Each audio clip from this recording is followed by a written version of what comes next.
What is up, all you freaks out there? This is Ryan and CR. What's going on, guys? How we doing, everybody? I want to first take the time, everybody, a very happy Johnny Appleseed Day. Yes, it is that time of year again to celebrate the one, the only Johnny Mother freaking Appleseed. What a day. Start somewhere. Tell you what, man. Ooh, I remember my first Johnny Appleseed. I can't even talk. I can't even say the word.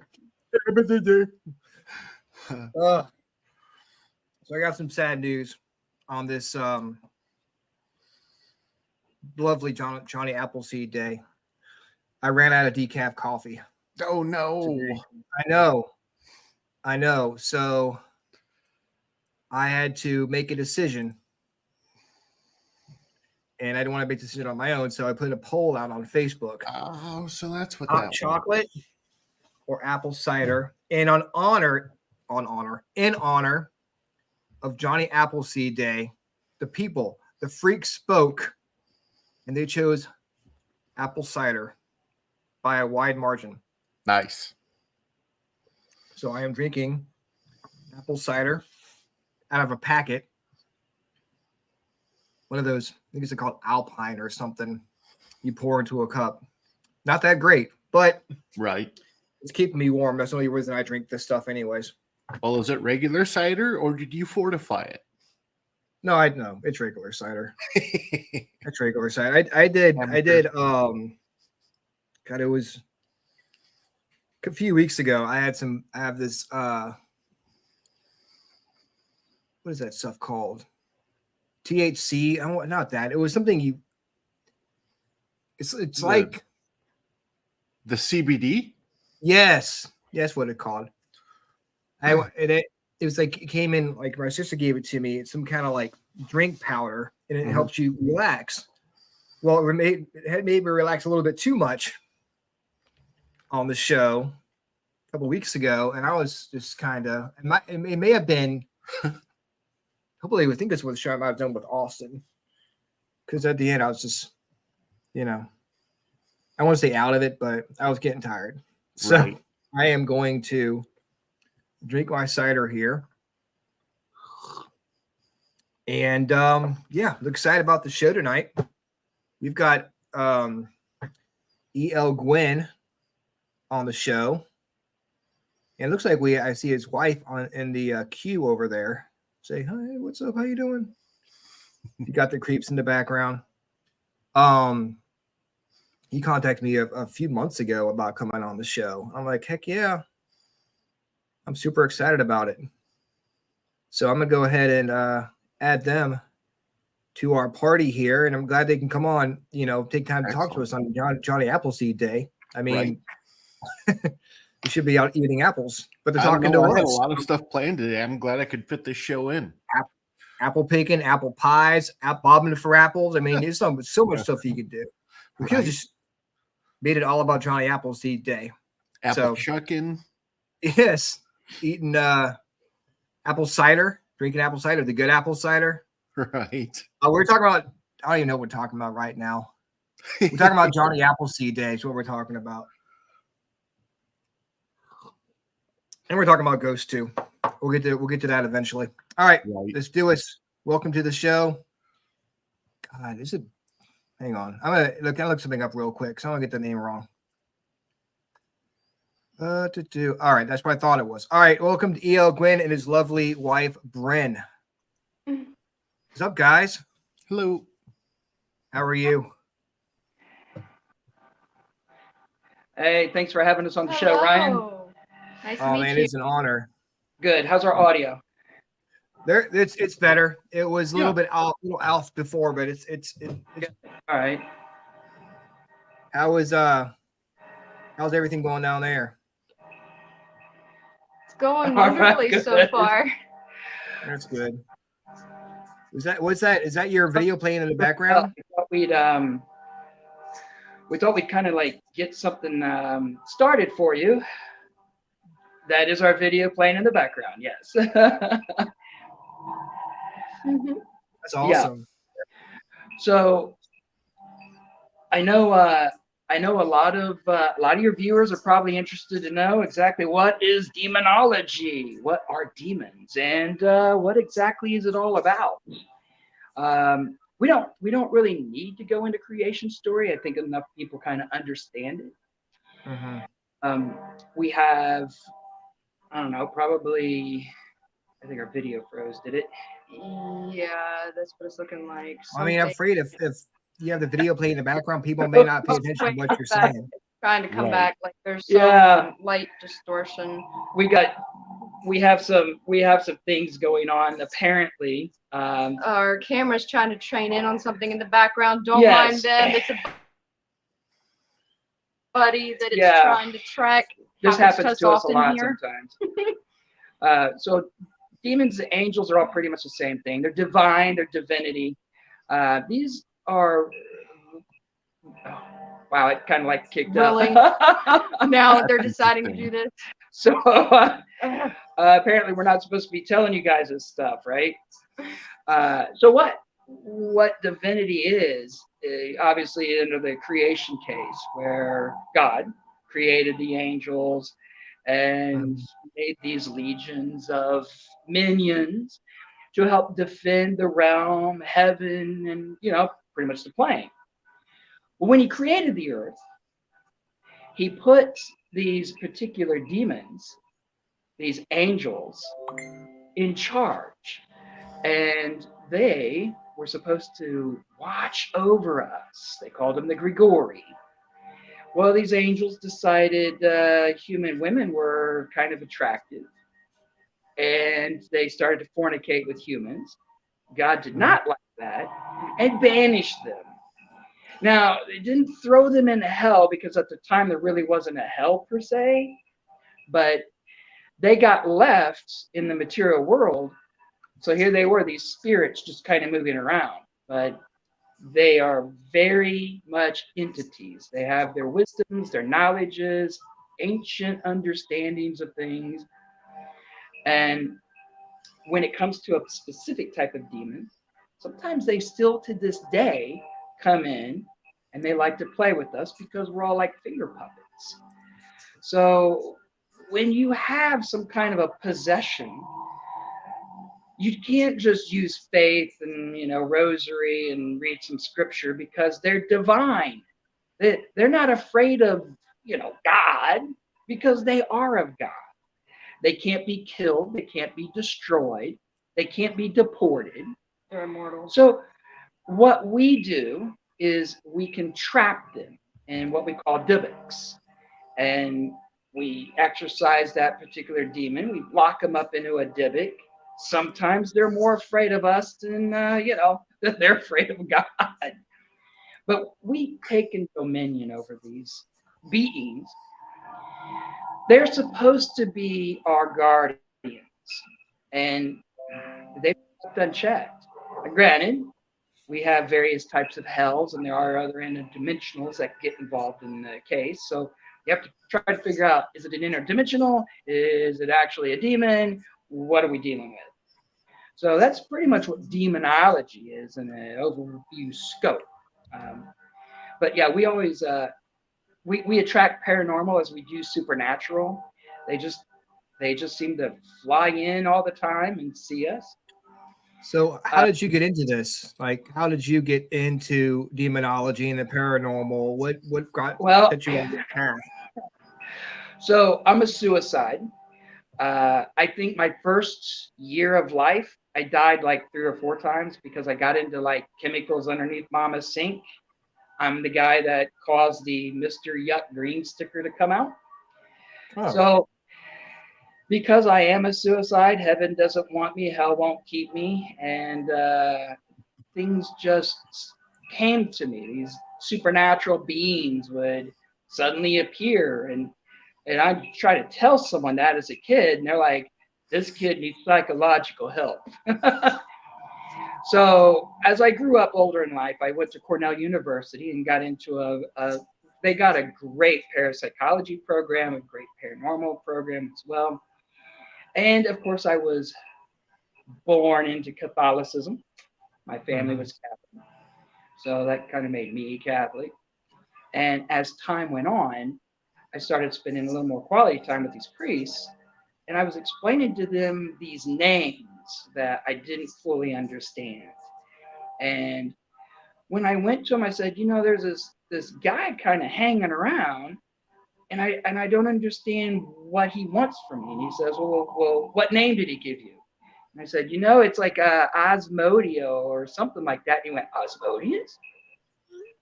Oh, no one has even spoken that name since like Babylonian time. So they took an interest in me and kind of like explained a little bit more, and I grew into this understanding of demonology, possession, and yeah, I've had a couple of pretty nasty fights. I've had my rotator cuff got torn out, been thrown like 90 feet. I've been pushed against walls, but we fight the good fight. So you say did you try to, this is, if it's too much to talk about, let me know, but you say you were suicide. Was this later on in life, or was that when you got underneath the sink with the chemicals? Yeah, like Drano, I like drank crystal Drano, or I got into ammonia. Ammonia was the killer for me. That one took me down fast. But that was when you were a little baby. That was when you were a kid. And I was a curious kid. Hey, what's this? Yeah. I like this color. So I mean, that's what, like you said, you're curious. Most kids are curious at that age. Mm-hmm. But would that be considered a suicide though? Because it shouldn't seem like, it seems more of just an accident more than. And if you didn't actually commit suicide, will that still be a case that even neither heaven nor hell wants you, because you're still alive? Well, can you redeem it? Can you make up for it with what you're doing? I think the whole element was, you die accidentally, but you still kind of did it yourself. It's still reviewed as a suicide. So literally that was kind of the case that we were up against, as far as me go. Of course, my family was very scared. It got my stomach pumped, and like, but I made it. So, well, that's been kind of the special element. So when did you know that that you could see things? Like when were you able to start, picking up on stuff? Manifested, I saw them. Okay, so this is going to be a quick short, but it's going to take a minute. In our world, we have three-dimensional space. Okay, so you have the X, Y, and Z in three-dimensional space. If we live in this realm, I can jump up and down. I can move forward, backwards, side to side. If I want to communicate to you and create a destination, I say, oh, hey, Ryan, meet me over at Waffle House. Well, then you would be like, okay, well, where? Which one? Okay, what time? So I kind of call these our coordinates in the three-dimensional world. Makes sense so far, right? Yeah. That's how we process time and placement. In their world, they see everything more like events. They see the beginning of time, the ending of time. They're not alive. They're not dead. They're just in the limbo, right? Mm-hmm. So what gets their attention is an event. And I bring up some mega events, cataclysmic events. 9/11 would be a cataclysmic event. Demons on their plane in the fourth dimension see that. They don't see time, right? So when I died, I don't know how long I was there. In our world, I was gone for like 8 to 10 minutes. In their time, I was there almost an eternity. So they identified me with things, they connected with me. And a lot of that wisdoms and knowledges I couldn't bring back with me, because obviously you understand what trigger object is, So yeah, in your ethereal form, your spirit will identify like a trigger because it's like first nature, but you really got to be able to identify it. Well, I was just a baby. I didn't have anything to adhere to triggering to go, wow, this is a demon. That's a monster, right? So I just saw them as the other people. So coming in back into the material world, they could see me and I could see them. I just couldn't remember. Hey, you seem familiar. Mm-hmm. What are you again? And they did tell me things. They talked to me about stuff, metallurgical things that I should not have understood, base composite of understanding electronics. And so I excelled at school because I was learning things from these entities that I didn't know, demon, angel, you know. So if that gives you a little connectivity of what their world's like, and again, I'm over here not trying to bastardize a demon, but I'm literally like the Dave Chappelle of demonology. I Got some humor, in a way, yeah, they're kind of our friends. They were supposed to be our friends. They were supposed to be our watchers, and now religion has damned them, and that's what demon really means, is that they're just damned. They're cursed. So I don't purport to say, oh, it's okay to make friends with a demon. But when you understand them, they kind of have an understanding of you. So you get this interesting relationship started. But not all of them, guys, trust me. There's some really wicked ones. Bad, evil. Asmodeus is probably one of the most evilest bastards in hell. Like even Lucifer himself is afraid of Asmodeus. So I had a question. You mentioned the Divik earlier, and I kind of understand what the Divik is and what the Divik box is. But what are your thoughts on people who come into owning a Divik box and say they want to open it up and see what's in it? What's your take on that? No. That is, yeah, bad idea. I think probably the reason why that demon has been put in that Dybbuk is it's a really bad one. And it does bad things. Belial is probably the worst one of all because he loves to play with little girls. And I mean like 9, 10-year-olds. Oh, man, he's the kind of guy you want to put in a Dybbuk. And then someone goes and buys this Dybbuk box on eBay. Hey, I'm going to do a live opening of this Dybbuk. Let's see what happens. Yeah, of course you're going to it's a Pandora's box, man. Yeah, right. No, never open a Dybbuk. So most we throw our Dybbuks into deep water. That's the best way to get rid of a demon and keep them locked and isolated.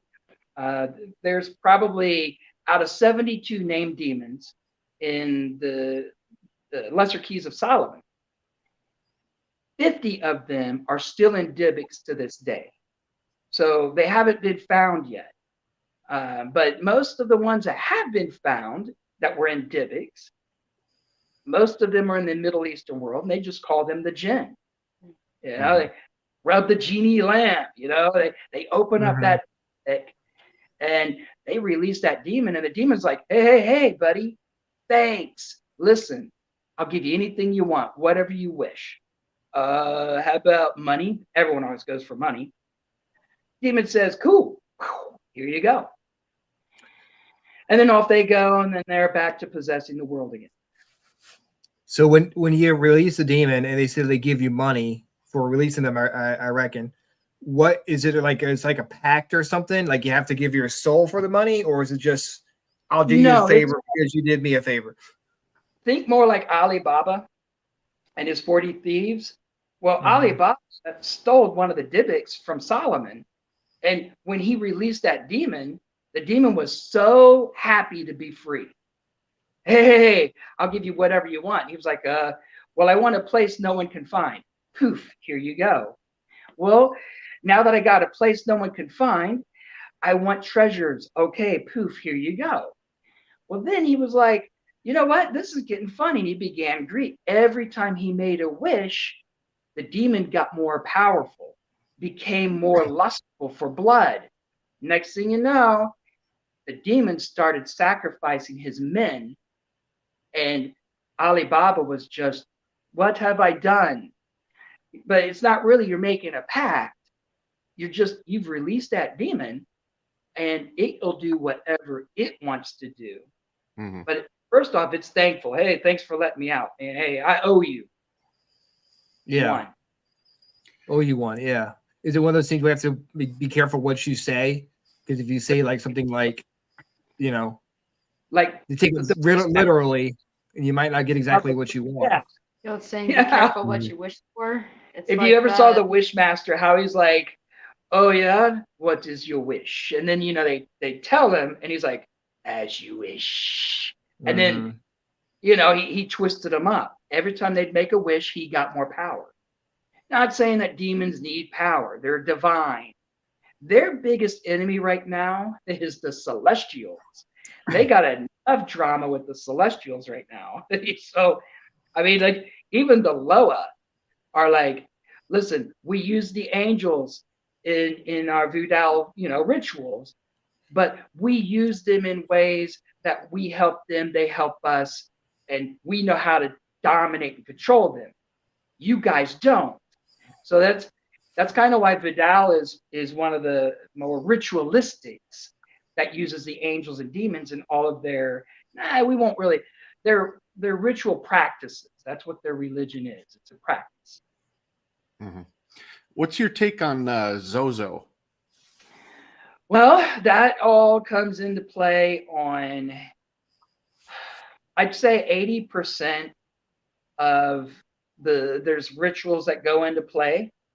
And when you get into that level of ritual, you got to have faith, a lot more faith than what, most common priests would have even today. So as long as your faith base is strong, because it'll suck you in really fast. Like, what is it? The great power corrupts indefinitely kind of thing, right? Mm-hmm. So you have to be careful with when you're toying with divinity, when you're dealing with celestials, and definitely interdimensionals. I mean, paranormal is a whole other different ball game. Like paranormal, that's you, me, us here material. You have the spark of that spirit within you. So you are divine, but you're in the flesh. You live your life. And then when you die, your soul gets to either move on to sixth heaven, and you work your way to fourth heaven, then you get to first heaven, but you better be right with your Jesus. Because by the time you hit first heaven, you are now about to enter the Elysium of God. A lot of the Zozos will connect the planes, the priests and priestesses, connect those different heavens. And they're opening gates to things that are already over there that doesn't need to be coming over here. Did our video lock up again? It's back. Yeah, it's back now. Yeah. I mean, comes at to least the audio stay, or did it cut out? No, it went. It was fine. Okay. So when you see makes- these shows on like Travel Channel and where they're talking about everything being a demon, what does that make you? How does that make you Okay, feel? So I mean, we're actually pretty good friends with the Ghost Adventure team. We've known them for a while. We just don't really connect that often, and I do miss them. But they go to these haunted places, and they do activate the paranormal that's there because they do use trigger objects. But I'm always telling Brent, I'm like, oh wait, oh wait for it, it's gonna be a demon. Hold it, wait for it, and then it's a demon, and I'm like, I won. All right, take a drink. We do. We're like, every time he says demon, take a drink. Yeah. And That's then that's a good drinking game right there. You'd be fucked up in a night. But for us, we see the paranormal. We're not investigators, we're exterminators. And we use this term loosely because we're not destroying or abolishing the paranormal. We're trying to help the paranormal reconnect so they can either re-ensoul and come back here or transition off and head back home. The majority of the time, those investigators, they're dealing with lost souls, and those lost souls are trying to reach out to them to say, help me, I'm lost, I need help to get back, or either I need help to move on. And that's what they're doing. And sometimes the only way to reach those people is they do get violent because they're emotive. If you're emotive to them, they're going to pick that emotion up. So if they're angry, you're going to feel that. And just because they're angry, it doesn't mean it's a demon. That's their only way to reach out and connect with you, because that's an emotion you have. So if they're sad, you're going to feel profound sadness. If they're angry, you're going to feel that anger. If they're scared, you're going to feel that fear, because that's the atmosphere that's around them. Because at the time of their death, that most likely was what they're feeling, especially if they died suddenly. They were just doing something, an activity, whatever it was, and then poof, they're dead. They're stuck in a constant state of anxiety, now wandering around going, what happened to me? Why am I here? Why am I stuck? I was just doing something. And oftentimes those spirits will actually get stuck in a routine where they're continuously doing that exact same thing over and over and over. And that's the only way they know how to reach the living, is to do that very thing that they were doing. So it's not necessarily a demon all the time, but rather a lost spirit crying out for help. And that's the only way they know how to get a person's attention. And it's emotive, and it's not always bad. Sometimes humans perceive it as bad because it might feel as a negative emotion, but that's what that person was feeling at the time of their death. Well, and it also takes a lot of energy to manifest to get our attention as well. Yeah, it does. Yeah. I mean, okay, so you have like the sinoatrial gland in your heart. That thing is that is your power conduit right there. I mean, that's your spark of life. So when you don't have that energy anymore, you have to get it and rate it from someone near you. So like she's the parapsychologist, like she's not the spiritual medium. It's just she gets this understanding of what they're going through, and she builds her energy up so they can connect and be like, hey, thanks for the recharge, lady. Yeah, now I got some shit I gotta say, So when you become that open, you're not really a channel, you're part of that energy. They can drain you pretty quick. They'll go after, like we don't use equipment when we go in. What happened to that last guy who tried to film us? Like we had a guy come in. He took off really, really fast because he got so freaked out, and we felt bad for the guy because we didn't want him to be in that position. But it's just the way the spirit was and the aggression level. He took it as though it was a demon. In reality, it wasn't. Yeah. But he got so spooked, he took off. Yeah, he booked.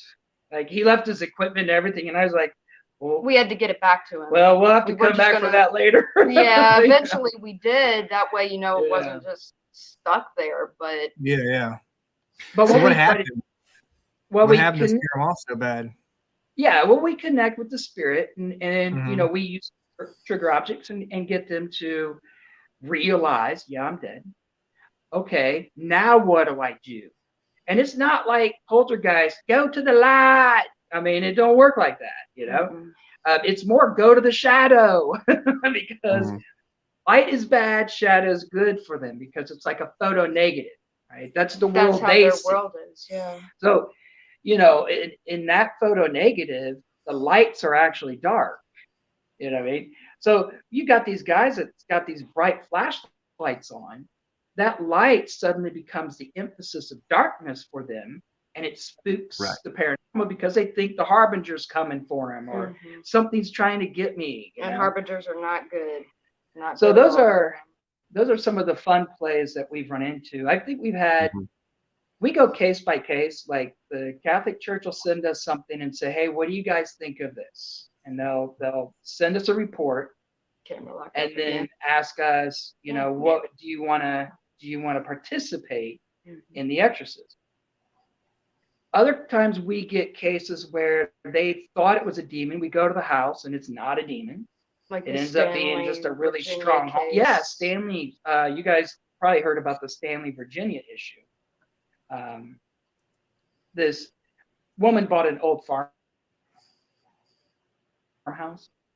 and it was spooked. It was really, really haunted, and she kept seeing this woman of like 100 years ago, and she would just appear in the doorway, just bong, just blinks. And Moment. she would pace too, back and forth from the hallway to the kitchen, and then back to the hallway again, and then upstairs to the woman's room, because that was apparently the lady's room who had died there. Mm-hmm. This farmhouse was like a 3-story. You know how the old farmhouses were. Yeah. Some kind of a mega storm that took place, and it spawned up a bunch of tornadoes, and the house got hit. She got trapped, got killed, and got taken down into the basement area, and the house just collapsed on her. Well, her son ended up running out in the storm to go and lock the chicken coop, make Save sure that the chickens. chickens were okay. He goes running out And there. he got stuck out there. He and gets stuck and he gets killed. So this family reached out to us. The Black Raven, I think. yeah, Black Raven Paranormal said, They were the ones who "Hey, hooked what do us you up with this. what do you guys think of this Mhm. case?" Yep. And we said, "All right, well, we'll go out." So we got there, and I mean, God, as soon as we got there, this crazy storm came out of nowhere. We So, actually thought a tornado was going to yeah. hit. That's how I bad was it like, was. well, it doesn't Wow. want us here. That's for damn sure. And then I was like, But as fast was as it my it hit, singing it or you didn't left. like the song? As fast as it hit, it left though. But we go downstairs, and then there's this big cage, and there is this like mannequin of a chicken in it. And that was kind of, at first it didn't register, Yeah. but then as we're walking around and then we went outside and we saw the level of the chicken coop, we're like, Wait a minute. oh my Something's connected. I God, said, there's did you see that? something Right. there. I was like, Yeah. did you see that?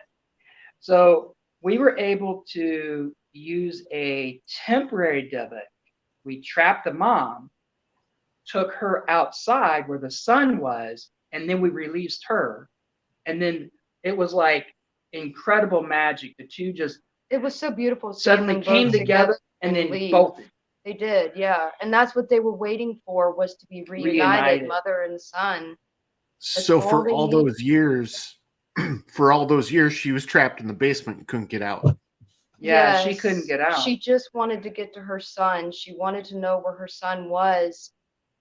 And even her son, he was stuck out there where the old chicken coop was, and he was wanting to get back to his mother, and he couldn't because of the area. He was like grounded. Yeah, he that's couldn't move.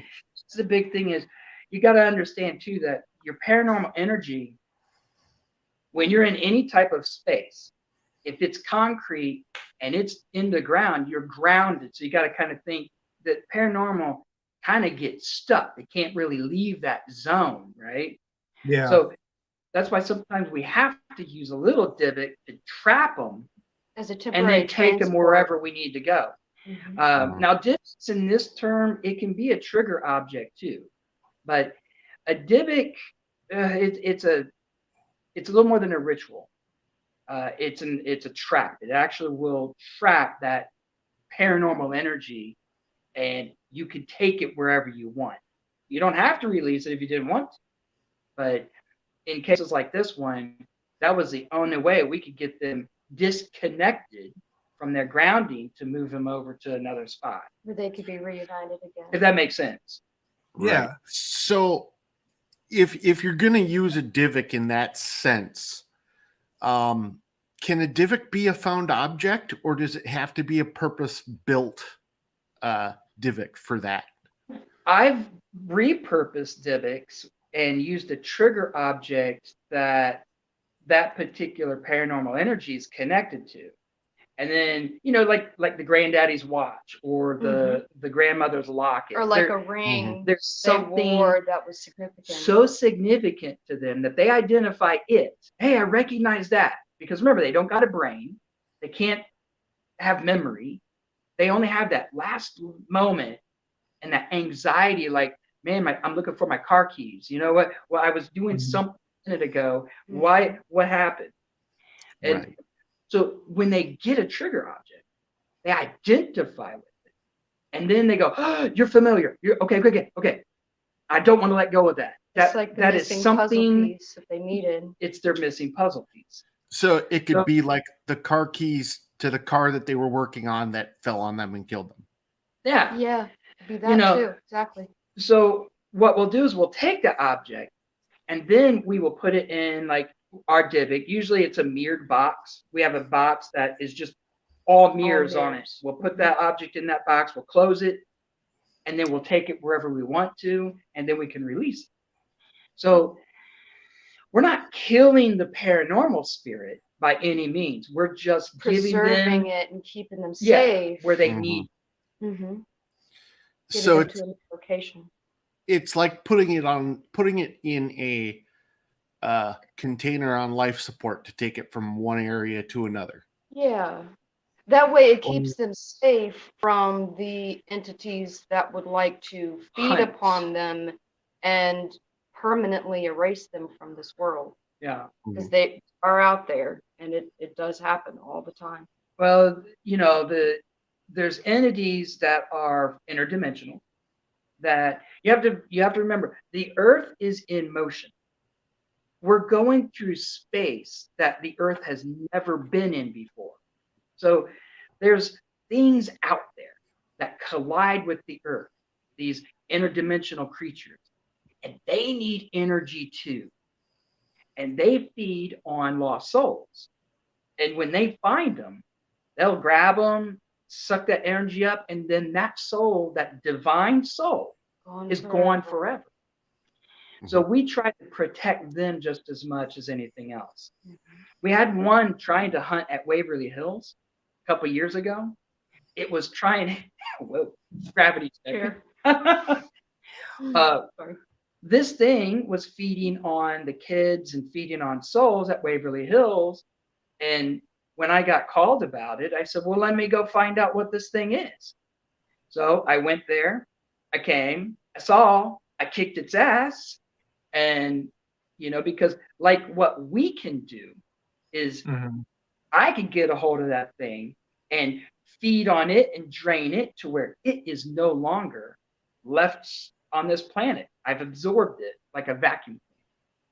So that's when you go over there and you kick its ass and took its name, does it take you a while to recover from that? Is it draining? I mean, what's the process? Oh, no, hey, it's like cocaine, man. It takes me about 4 or 5 days to finally get that buzz kill gone, and then you just kind of like, oh no, I need a little pick me up. Yeah. It'll pick you up for several days. But no, the energy is just incredibly intense. Like I'm awake for like 72 hours. I'm like, woo, Ric Flair, baby. Well, and that's understandable because it's spiritual warfare. Right. So under those terms, that's pretty much what we've been doing. We go case to case, and we don't investigate things. We don't, unless there's something really crazy happening, like Bobby Mackey. So Bobby Mackey, they had the portal to hell. Well, we went there and was like, no, it's not really the portal to hell, but man, we could take care of this for you. And they went, no. Don't get rid of it. We need that. And I was like, oh, so you're like the paranormal Disney now. Okay, have a nice life. Off we left. They didn't want us to take their spirits away, Well, I mean, that's where they get the money from. Mostly is people coming in to investigate. So I don't really blame them for not wanting to get rid of the spirits. More of it just like to let them know what's down there. Right. Well, I've heard that Bobby Mackey's is, I've heard both sides of the coin on that. I've heard that it's a very active place and it's dark, and then I've also heard that it's just majority of it's drummed up. Yeah. And from what I've seen, and you're gonna get that from place to place. It's like when these places exchange hands, it's like playing a game of telephone. Right. I have a question, and if you're on Facebook, I want to send you a picture of something real quick. I want to get your opinion on what it is, if you don't mind. Okay, you're gonna throw it on Facebook right now?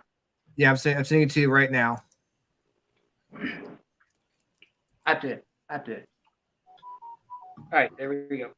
All right. We have simple devices. Yeah, I use my phone for investigate, Right, so so you have your FLIR, and you have what I call a vortex. Look at that. Whoa. Now, run into a couple that of is a those nice already. little That's a look at that. nice one.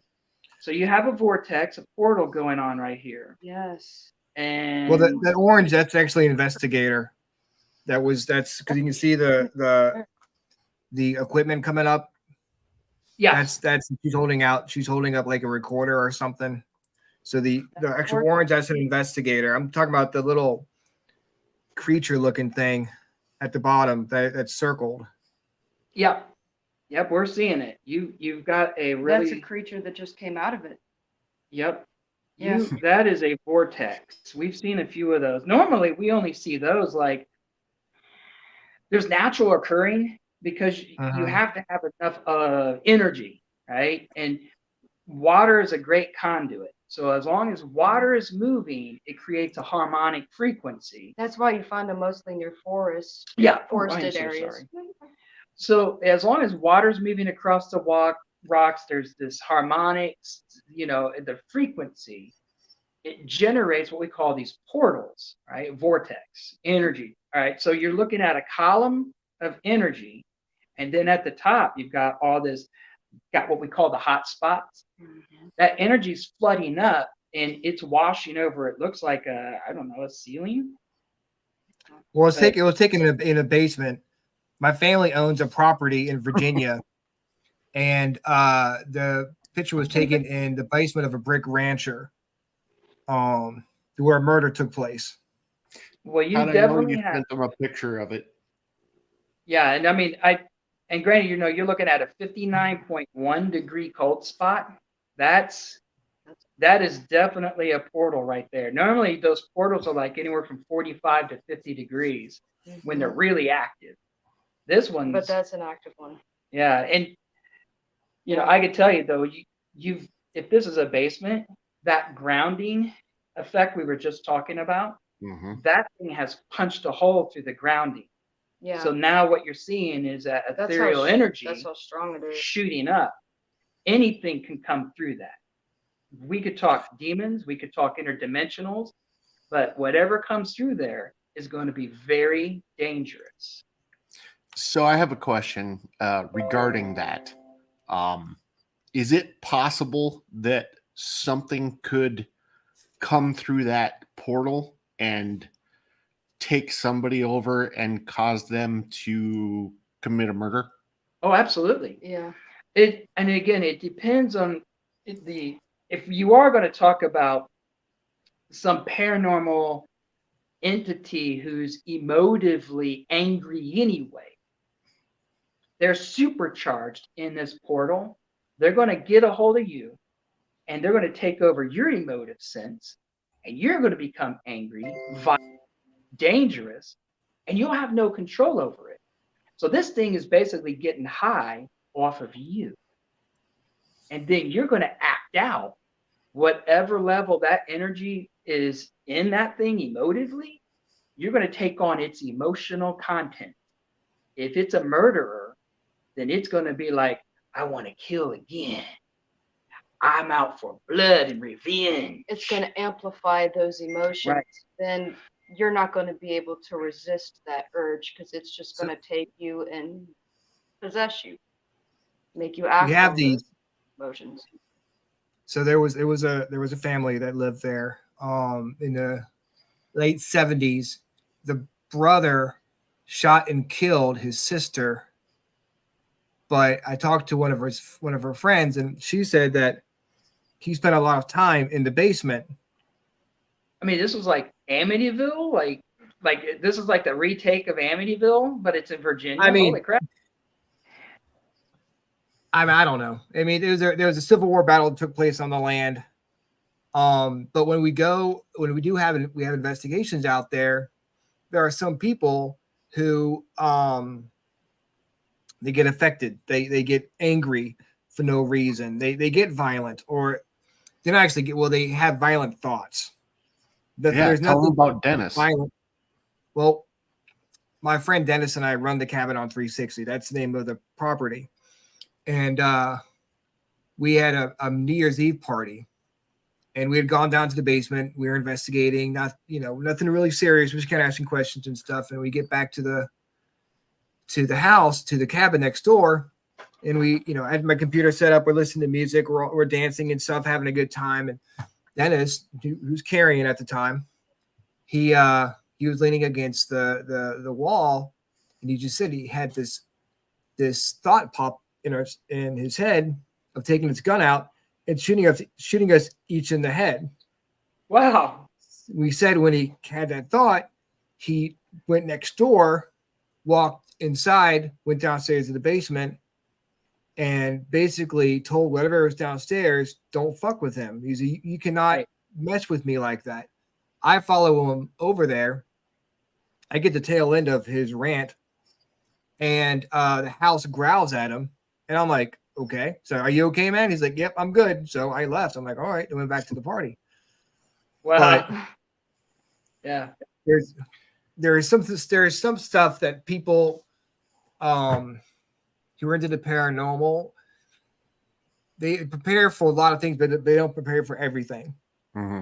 Right. And it's hard because it's something you just need to, it's not something that happens to every person who comes to the cabin. There's not something where if you go there, you're going to get possessed or you're going to have that feeling, but it does happen. It does happen to people. So that's why I tell people when they come out here to just be prepared for that.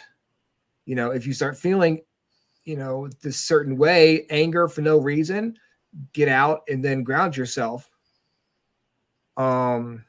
And I'm wondering if maybe, and I'm not using it as an excuse for what he did, because you still have to pull the trigger. You still have to make a decision. Right. But is it, if you spend so much time in a place like that and it's constant, if it's just one of those things where you just give in to a desire where you maybe wouldn't have if it wasn't under different circumstances. Well, I'll give you a really clean, fast example of how to keep yourself from getting overwhelmed from an emotive spirit. If you notice, now back in the 50s and 60s, everybody had copper coin in their pocket, and it was real copper. Like it was copper. Everyone had coin. Now look at us today. I don't like to have change in my pocket. I got a plastic credit card. I don't have copper on me. So I am now able to take on anything positive or negative because I have no way of shielding, right? So copper is the one tool that you really need to have on you to prevent those negative emotions impacting you, right?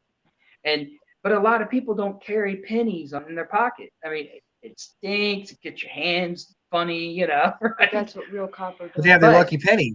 That's right. Mm-hmm. Yeah. It's like a totem. And again, the law of attraction. All right. The things that you put out, your energy, your positive feelings, you put that out, it's going to come back to you. Well, all it takes is one spirit to hit you with some negativity, and then you're going to build on that negative. It's going to take you over. You become its instrument of destruction. Make sense? So that copper in your pocket or even on your body at that point helps keep you shielded. Make sense? Yeah. So after seeing what he sent you, that whatever that is in the basement, I've Yeah, seen drawings of it. That gets the hackles up on my neck. But do you think that when it acts on people, does it take people over, or is it more of an oppressive being? yeah, it definitely takes people over. The longer you're around that portal, the stronger it gets because you're giving it the connectivity of positive and negative. So now you're giving it a vessel to act upon whatever it's feeling. So the first thing is you need to shut that portal down. That's the first thing you got to do. Fastest way to kill it, you throw a bunch of copper in the form of a big X right there where that spot is, and that copper will just shut it down. Don't move it. Like, hey, it's gone. Yay, okay, let's pick up the pennies. Oh shit, it's back. No, man, what up? No. Right. So it is a conduit between some other realm, and that's where it's come through. Because remember, what's up is down when it comes to the as above, so below. So like that. That portal being open, whatever's coming through there is not of this world. So it is angry. It's vengeful. Now it's got a human host it can attach to. So that's the dangers of portals like that. Look at my freeze frame. Oh my God. Do you think that how do you think that came to be? Do you think it was due to the attrition on that land from the history, or do you think at some point in time there was some type of like ritual, whether it be hoodoo or voodoo or whatever? Yeah, I could see a ritual opening that portal because it's a perfect circle. I mean, you could see it on the floor and it's a column going straight up, and look at that energy just spilling out. Intentionally done. So that energy is pumping through there. If you get around it, whatever is in there is going to be like yank. It's going to get a hold of you, and you're going to have you can have all the faith you want. You can believe in every possible Judeo-Christian whatever. It will not save you if that thing gets a hold of you. So, you know what I mean? Like, having copper is your best weapon for one. Faith. You gotta have faith in it, and you gotta identify. Hey, man, I got this crazy, ugly ass thought in my head, man. I just thought about killing y'all. You should probably go inside. Right. So that's kind of where these portals are, and they're dangerous. Well, and Ryan, isn't that what you said you guys do? Like if you're in there and you guys get a feeling, the best thing you guys do is you just back out? Yeah.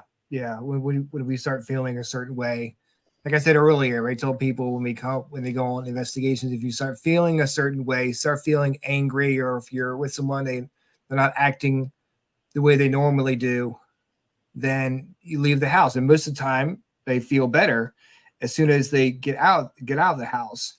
The two, like both houses, like the cabin next door is completely different than the brick rancher. As soon as people enter the brick rancher, it is just, people, they feel weird. They have this right. They feel just different, not angry all the time. It's not like it, but they feel.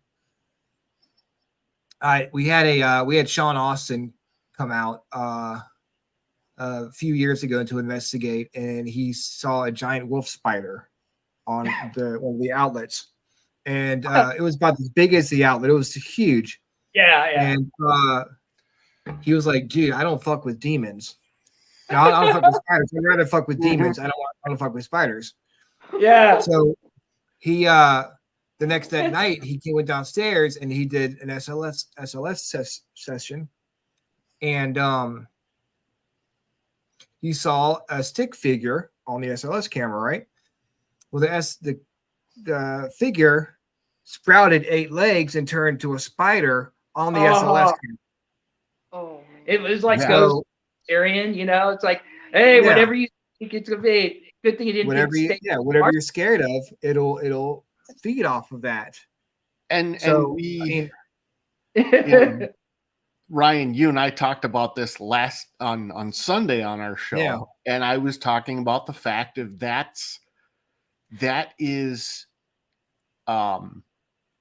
making your fear audible to whatever's listening, and then they're feeding off of that. I know, Mhm. Which yeah, is funny because usually if I'm in a situation where the hackles come on the back of my neck and I'm about to say it in my head, I'm like, okay, if I say it, it's going to happen. yeah. right, yeah. Well, I mean, like, you know, these images in our heads that suddenly come in there. I don't think like that, but suddenly, hey, I got this visual suddenly. That is that level of energy connecting with you, and that's its trigger. So Mhm. it use whatever fear you got against you. And that's what makes it stronger in the process too. Right. Well, and the interesting thing Good interview. is, I'm sorry we had a lot of like Yep. video freezing, but as long as our audio is coming through, okay. No, it is fine. Right. It is fine. It is coming. You know, it is. We're hearing you fine. You know. so one of the last things I wanted to mention about the cabin is, so I live in Minnesota. Ryan's down in Virginia. I've never been to the cabin, but from the pictures that I've seen, I'm a little bit sensitive. I can sense pictures. I can sense some video. And I totally get that. Like, I'll watch footage of the cabin and I don't feel freaked out. It feels warm, you know. I don't feel bad. But as soon as I watch somebody go into the rancher, it's like, no, nope, I'm good. right. Mhm. And they have caught Beelzebub, like the name Beelzebub, downstairs in the basement, on Spirit Box. And it's Heard funny. the devil. It's funny you guys would bring him up. All right. So he's basically one of the most dominant names and rulers of hell, right? But you got to Mhm. think about this. Beelzebub was sitting on his throne, and his little lackey Ornias comes walking up to him, and he said, King Solomon wants to speak with you. And Beelzebub said, who the fuck is that? And Ornias threw Solomon's ring and it hit him in the chest. It is said that Beelzebub let out a roar so loud it vibrated and shook hell itself. He did not want to be part of Earth's realm. He's a fallen angel. He was kicked out of heaven, went straight into the abyss. Thanks to King Solomon, he brought Beelzebub back into the material plane, and he hates it here. Yes. He despises it. A lot of people will do rituals and they like to bring up Beelzebub. Mhm. He doesn't like to be messed with. He is not a Mhm. fan of humans So- in general either. So in anything terming, Would there be someone that would it be like a spirit trying to say they're Beelzebub to make them seem more powerful than they are? Because it did come through on the spirit box. It wasn't oh them yeah, saying you it. got it. Yeah. They'll do that. But So I think it's in terms to hear that name, he doesn't even want to be any part of this material world. So there's a possibility that he's trapped in a Dybbuk or he got used in a ritual. And so you hear that name and you're like, sweet baby Jesus, we got the king of hell here. Yo, king, what's up, man? Mhm. But to delve into that, okay, you got Beelzebub's name across on the spirit box. Did you get any other names? Mhm.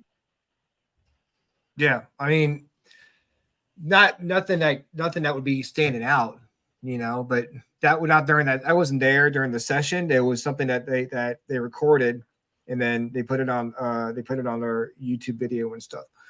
But I could hear it coming through on the spirit box. But we've gotten Satan. I've gotten like a voice saying "gut him" when I'm downstairs in the basement. But then I hear a voice in my recorder saying, "Watch your step as I'm walking downstairs." So there's good in the house. Right. There's Melissa upstairs. She's in there. But there's also soldiers. There's also people that are trapped. Mm-hmm. I think one of the place. coolest, like one of the coolest things that I had happen. I walk in Waverly. I was walking up the steps in the death tunnel, and one of the EVPs picked up this voice, and it was a guy, an echoey voice, by the way, and it was like, "Who is that?" And I'm walking along. I didn't hear it. I'm bebopping along, right? And they were doing a live EVP, and they went, "Whoa, whoa, whoa, whoa, Logan, stop! Wait, it saw you." Well, yeah. I mean, I am, according to them, I am an angel after all, right? Like, so they can see me, and sometimes on the EP they'll react. They don't know my name, but they're like, "Hey, who is that?" So I would love to come down and take a peek at what you guys got going on. That would be great. Yes. Yeah, it would be interesting to see what you guys think of the what's going on in there. A lot of stuff on the land. There's lots of like I said, there's Civil War spirits there. See Mary Elizabeth, she's in the chat now. She's been there before. There's just been a lot of stuff happening out there. But I'd definitely love to have you come out. I'd love to chat with you some more. Yeah, it's totally, yeah. I mean, and you guys can reach out to us if you got questions, comments. If you're interested in something, throw it our way. I mean, totally. We're technically retired, but we still investigate. You got something going on, we'll look at it, give you an opinion. If you do need us to come out, just be aware we are exterminators. So if you want to be like the Disney of paranormal, then we won't take from your attraction. No.